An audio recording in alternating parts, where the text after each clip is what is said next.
예, 다음 키워드로 가볼까요? 자, 두 번째 키워드 보겠습니다.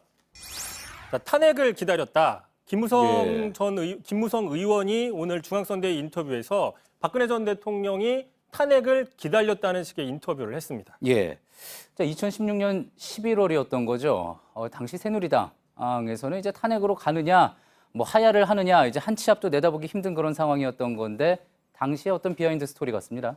그렇습니다. 당시 구 여권에서는 탄핵 직전에 질서 있는 퇴진을 하자라고 방침을 정하고 이듬해 4월 하야 또 6월 대선 이런 방침을 정했습니다. 이 카드를 가지고 청와대를 찾아갔는데 이제 김무성 의원에 따르면 그때 박근혜 대통령이 거부를 했다라는 겁니다. 예. 자, 그러자 당시 정진석 원내대표입니다. 자, 정 대표가 그러면 탄핵 절차를 밟을 수밖에 없고 가결된다라고 얘기하자 박 대통령은 이미 나도 알고 있다라고 얘기를 했다는 겁니다. 자, 이 부분이 중요한데요. 예. 자, 청와대는 광장의 분노를 누그러뜨리는 시간을 벌기 위해서 오히려 탄핵을 기다리고 있었다라고 김무성 의원은 얘기를 한 겁니다.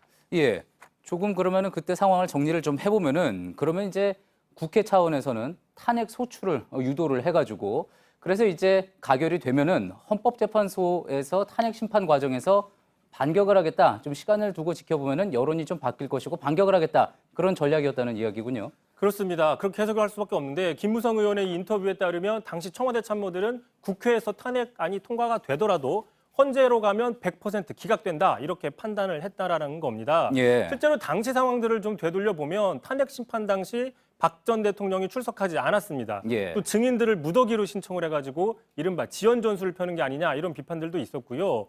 또 그 사이에 이른바 태극기 부대들이 상당히 세를 높이면서 탄핵을 하면 안 된다 반발을 했었고 또 그러다 보니까 탄핵 선고 자체를 늦춰야 된다. 예. 또 탄핵을 기각할 수도 있다. 뭐 이런 식의 그 이른바 유언비어들도 많이 나왔습니다. 예. 결국에 이런 우여곡절들을 거쳐서 결국 3월 10일 탄핵이 결정이 되니까 당시 박근혜 전 대통령에 대한 기사들이 있었는데 자, 왜 탄핵 기각을 확신했나?